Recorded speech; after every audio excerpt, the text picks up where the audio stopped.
अस धातु के साथ में सम उपसर्ग और घ ईय प्रत्यय जब लगाते हैं तो एक शब्द निष्पन्न होता है जिसका नाम है समास। क्या नाम है? समास। तो प्यारे बच्चों आज हम पढ़ेंगे समास। समासः वैसे समास शब्द का शाब्दिक अर्थ होता है जोड़ना। क्या अर्थ होता है? जोड़ना। जब हम इसका शाब्दिक अर्थ करते हैं जोड़ना तो हमारे मन में यह प्रश्न आना चाहिए कि किसे जोड़े, किसे जोड़ा जाए। तो जो विग्रह वाक्य होता है, विग्रह वाक्य के अंदर जो पद होते हैं उन पृथक पृथक पदों को आपस में जोड़ करके एक पद बनाना जो है वो कहलाता है समास। इस प्रकार से समास की परिभाषा बनती है सम असनम समासः। क्या बनती है? असनम समासः। अर्थात संक्षेप या संक्षिप्तीकरण करने को समास कहते हैं। जैसा कि मैंने आपको इसका निर्वचन बताया, सम अस, ये इसके अंदर धातु है। व्याकरण में धातु का मतलब होता है क्रिया का मूल रूप। क्या होता है?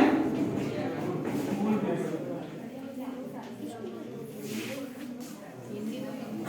परिभाषा क्या बताइए आपको?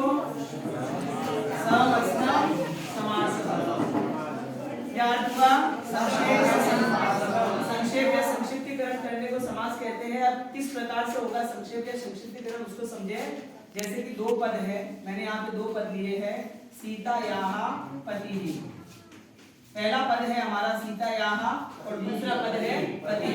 ये एक पद है और ये दूसरा पद है। सीता शब्द जो है वो आकारांत स्त्रीलिंग है, उसमें जब हम षष्ठी विभक्ति लगाते हैं तो यह रूप निष्पन्न होता है सीतायाः, जिसका अर्थ होता है सीता के, और पति ही अर्थात स्वामी, मतलब सीता के स्वामी। तो ये जो बच्चों दो अलग अलग पद है, इन दो अलग अलग पदों को जब हम मिलाएंगे और मिला करके एक पद बना देंगे तो जो है वो समास बनेगा और शब्द बनेगा सीतापति ही। क्या बनेगा? सीतापति। तो ये बना आपके सामासिक पद। क्या बना? सामासिक पद। इस प्रकार से समास के अंदर क्या होता है, विग्रह वाक्य का बनता है सामासिक पद। विग्रह वाक्य का क्या बनता है? सामासिक पद। और इस प्रकार के सामासिक पद का क्या बनता है? विग्रह वाक्य। तो समास का विपरीत अर्थ मतलब ऑपोजिट अर्थ देने वाला शब्द होता है व्यास। क्या अर्थ होता है? व्यास। इसका मतलब होता है तोड़ना। जैसे समास का मतलब होता है तोड़ना, वैसे व्यास का मतलब होता है तोड़ना। तो ये जो सामासिक पद है इसका विग्रह वाक्य बनाना, उसको तोड़ना जो है वो कहलाएगा समास विग्रह करना। क्या कहलाएगा? समास विग्रह। अब इस प्रकार से यह स्थिति हमको स्पष्ट हो जानी चाहिए कि समास के अंदर हम क्या करेंगे, विग्रह वाक्य का सामासिक पद बनाएंगे और सामासिक पद का क्या बनाएंगे? विग्रह वाक्य। अब चर्चा करते हैं समास के भेद पर। आपने पिछली कक्षाओं के अंदर पढ़ा होगा कि समास के 5 भेद होते हैं, समास के 4 भेद होते हैं, समास के 6 भेद होते हैं। इस प्रकार से एक उत्तर में आपसे पूछा जाए तो समास के कितने भेद होते हैं? 5 या 6?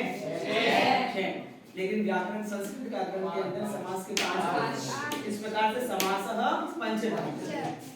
समासः पंचधा।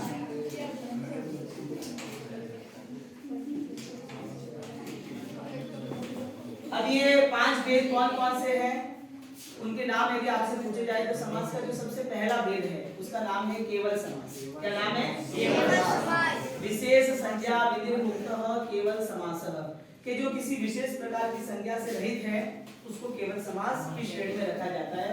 व्याकरण में बहुत कम शब्द ऐसे हैं जो विशेष प्रकार की संज्ञा से रहित है, उनको केवल समास कहा गया है। समास के दूसरे भेद का नाम है अव्ययी भाव समास। क्या नाम है? अव्ययी भाव समास के अंदर प्रायेण पूर्व पद प्राधान्यम अव्ययी भाव समास, कि जिस समास के अंदर पहले पद की प्रधानता होती है वह समास अव्ययी भाव समास